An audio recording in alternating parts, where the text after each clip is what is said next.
Good morning. Welcome to Things You Might Have Heard. Today is Wednesday, March the 1st, 2023. Quick sip to get that little bitty frog out of my throat.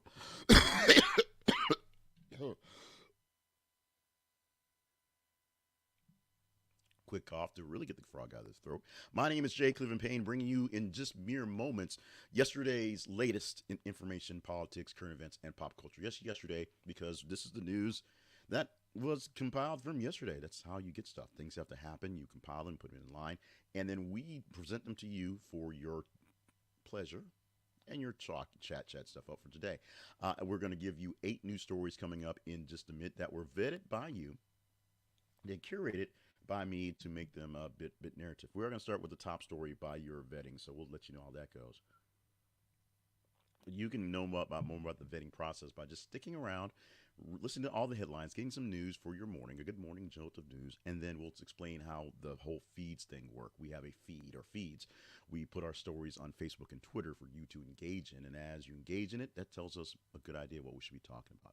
You can know more about that. We'll explain that in a bit more detail, slower, so that we all understand the words coming out of my mouth in just a bit. I want to remind you, go to our website, thisisaconversationproject.com, for more details on the details, things we do all over the place here in the internets, on this video, audio thing you're listening to, watching right now, and some other projects we do to bring in the best conversational people as we can. Because as your news side piece, it is our job to bring you more than just the standard news, but a few extra things that might just get missed because Don Lemon might be flipping out that day. And we'll bring up Don Lemon today because it's a special day for Mr. Lemon. Right now, let's get on with the news headlines for the day. First headline for the day is this one. As I said, this one is the one that had the most engagement off the bat. It was a late story for us, very early for Greece, and they have right now the headline that I'm reading over in my notes has at least 16 dead, scores injured after train collides in Greece. That number right now, at least, is about 36, probably even more than that since we updated it for the slide. I don't think it got updated in the notes section, but updated for the slide going forward. What does this mean for all of us? Well, it means overnight in Greece, there was a head-on collision between 2 trains that were traveling. One was a passenger train, one was a cargo train, and they were on the same track for quite a while. And then, of course, 2 trains making contact, not good for anyone. Emergency responders are still working out some issues at that site.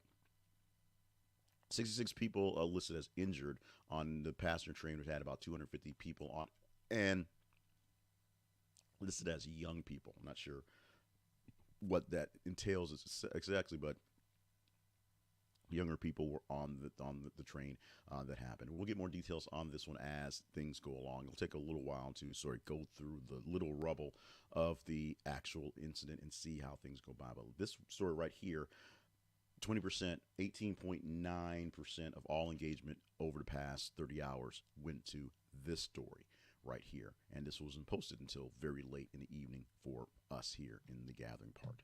Let's move on to the next story we have right here, which is A.J. McCarron. This story we teased yesterday takes 98.5% pay cut to join XFL, earning the Rock's respect. That is the short version, the short title that was in the metadata.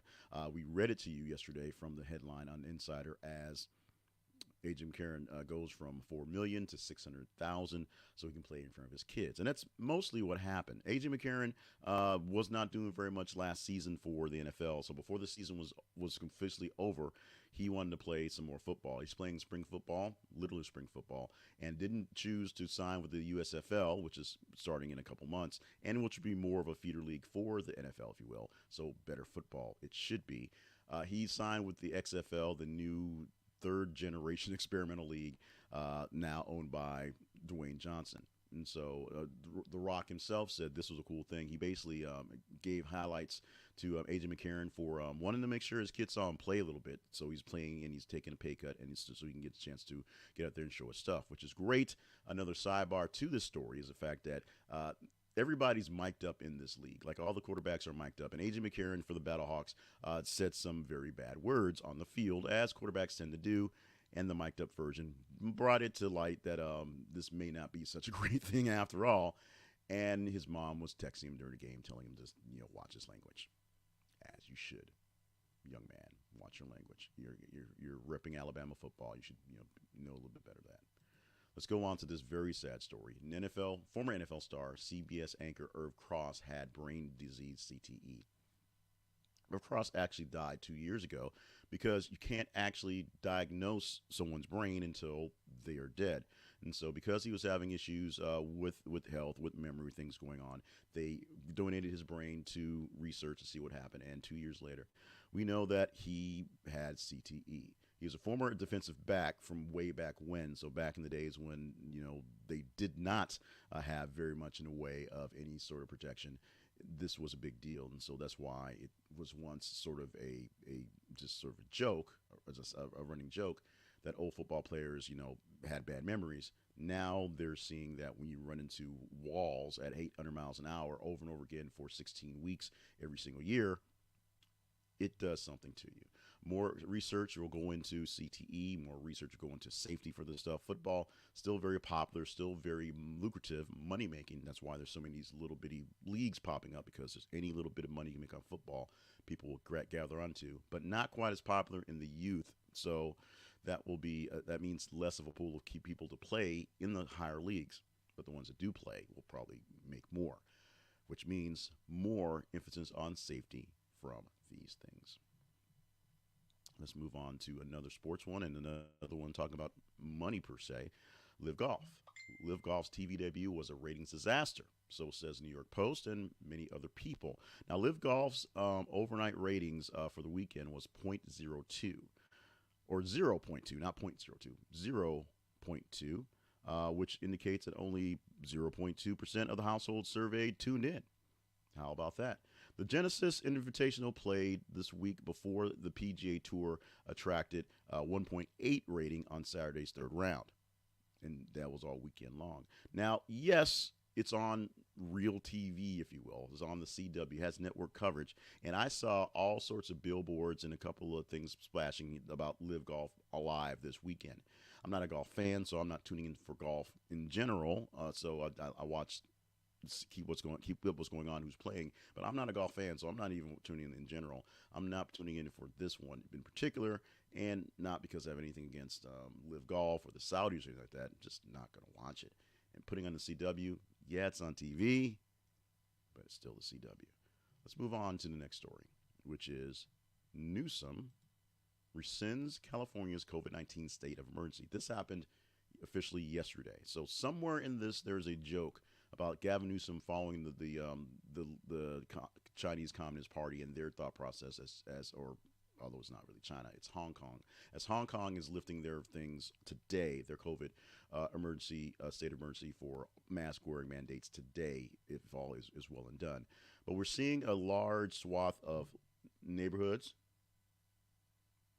communities, municipalities dropping the mask mandates, dropping the state emergency stuff, because at this point, COVID is being managed very well. We understand what it is, how it is, and who it is to a point.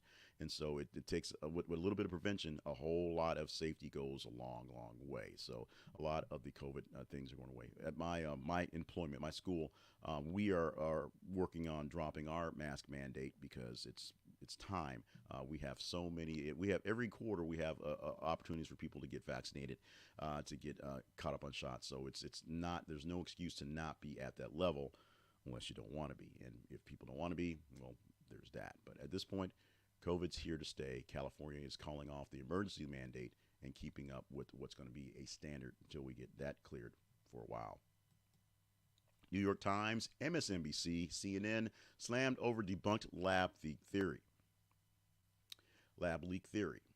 Lab leak theory. Say that 3 times fast.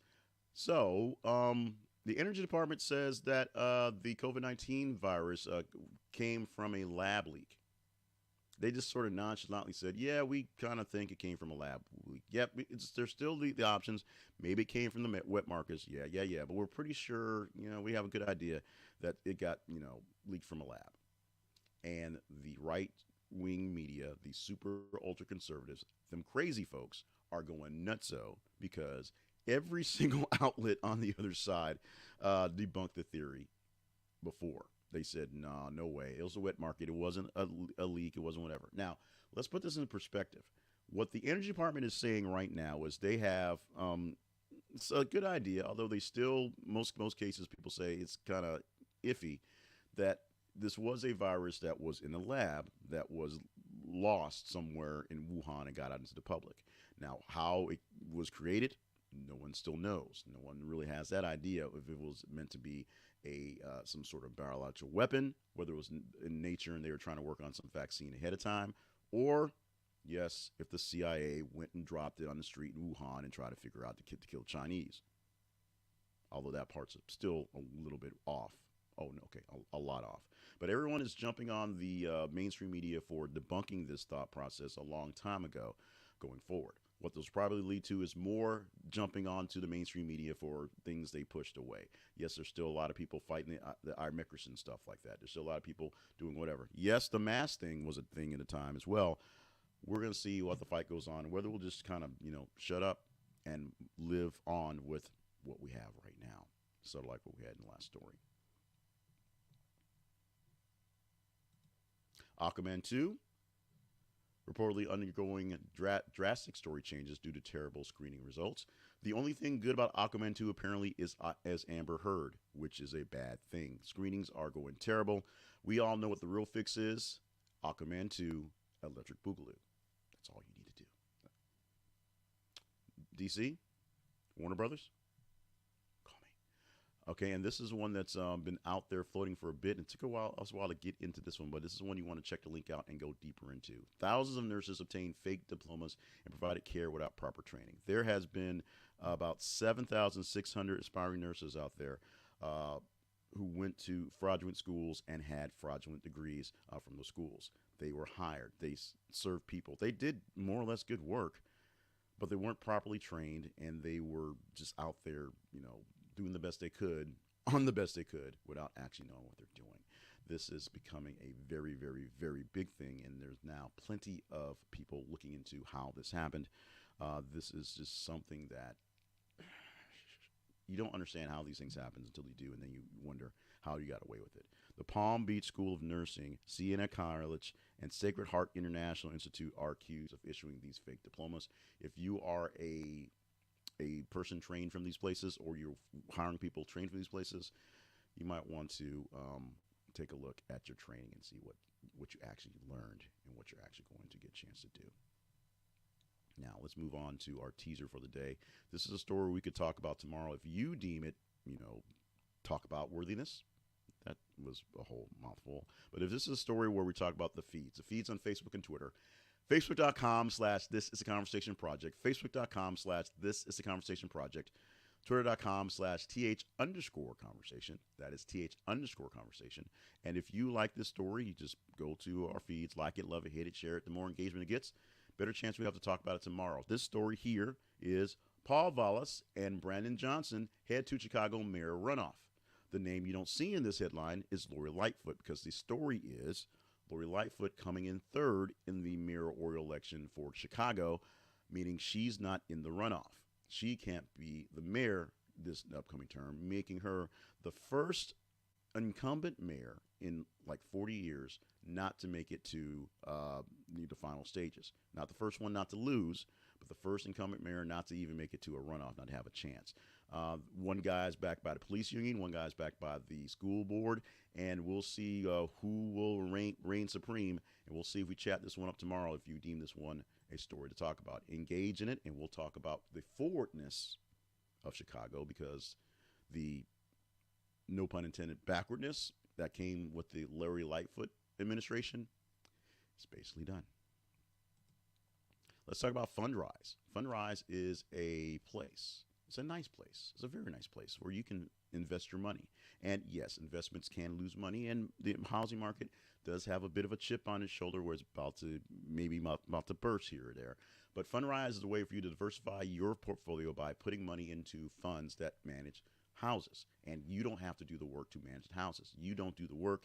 You put money into the funds, and they take care of it. If you go to Fundrise now, you can get 30 days off of your advisory fees. They take a small fee off of what you put in to manage your fund. It's free for 30 days. So free money for 30 days. You also can get extra shares in various funds based on how much and which funds you put into. Fundrise did me very well in 2022. I lost no money. I made money at the end of 2022 with Fundrise. This year, it's starting off on a bit of a dip, so we have to just do some catch-up work. But last year, Fundrise did what they could to manage their portfolios and make it so that it came up on the positive. They will manage your money right. They'll take care of your stuff, and they'll let you know what they're doing with all the properties. Check it out at this. It's theconversationproject.com/fundrise. This is theconversationproject.com/fundrise. One more time with the feeling. This is theconversationproject.com/fundrise. Let's talk about the Conversation Project on its own real quick. Go to our website. This is the Conversation Project. Right now, we are in the stage. We're not quite fund drive yet, but we are looking for some supporters. We're trying to gather up an additional $200 a month in support from partners. So it helps if you go to our sponsors page and buy from the sponsors, because those are affiliate links. We get little bits back from that. Thank you so much. But we're looking for people to go to our Buy Me a Coffee link. It's there at our website. And there's also links to other places like Venmo and Cash App, because we don't turn down money from any sources. We're looking for people who can contribute about $200 a month to add on to our expenses. And we're looking specifically to hire in some help, someone to help do some producing, some graphics, do some of the legwork for the work, the word stuff, so we can expand on other things. We're ready to add some equipment and do some stuff, but we've got to have the people to manage it. So if you are deeming us worthy of being there, you don't have to give us $200, but you can help contribute to that. We're not quite fund drive yet, but we're getting there. So stop by our website, click on the partnerships page and partnerships tab, and you can see ways to partner up with us and help us through. And the most important thing you can actually do, even if you're not physically able to give any monetary money, is to make sure you're watching this in the various forms, signing up for various forms, signing up for other products we have, and being engaged with the whole process. The engagement helps because I can take that to sponsors and take that to other partners as well. But if you want a direct partner, that would help us out in the term right now. We thank you very much in advance. Now, let's have some fun. Today, things start off with birthdays from March 1st. We are now in the March 1st. Say that completely. We're now in the third month of the year, so let's have some fun with that. Don Lemon, we told you we'd be back to Don Lemon, 57 years old on the day, looking sharp, looking dapper, looking more or less like he's in a hostage situation on the scene in this morning show, because he's pretty much standing like this and talking really slow, and he wants to, every so often he wants to kind of go off into some sort of fun tangent, and then it's like, oh, wait a minute, I almost got fired. Let me go back to my space and do whatever. Seemingly getting along with his co-host, seemingly getting along with the folks on the air, but we all know, if you watch the morning show, we know that's fake.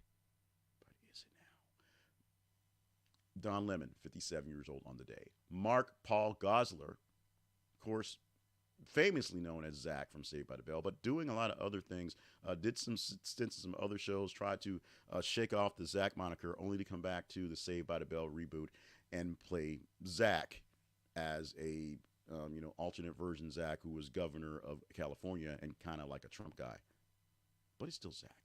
49 years old today. Hope that makes you feel old, because, Mark Paul Gosselaar about to get in some AARP. And Lupita Nyong'o, who is 40 years old on the day. Now that Niecy Nash has, of course, pulled herself out of the markings for the future XY's list, there are, now seats that are open, and Lupita Nyong'o is being considered.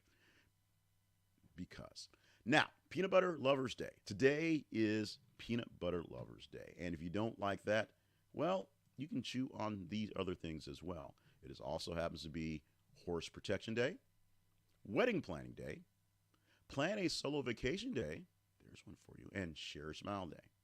We're here are celebrating peanut butter because, you know what? We got a lot of peanut butter in the shelves.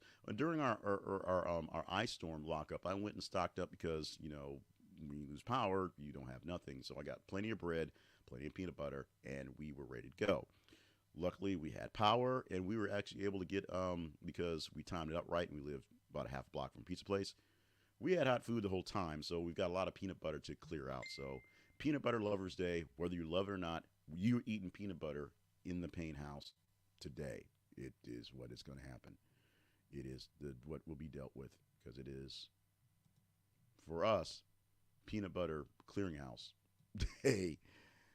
1961, today in history, President of the United States John F. Kennedy established a Peace Corps, a long-standing organization still going strong right now, going out to take care of, I guess at the time it was more or less explained, uh, seemingly third world countries, countries that didn't have a lot going on, people, young people going out there doing some service and getting some credit for it to come back and growing from there. The Peace Corps is still out there. Many other Peace Corps like organizations exist. AmeriCorps, which is sort of like a Peace Corps here in the States, where they go to cities that are distressed and young people go out there and help shore up things like that. I worked with an AmeriCorps group a million years ago, it seems like, when I was in the Air Force.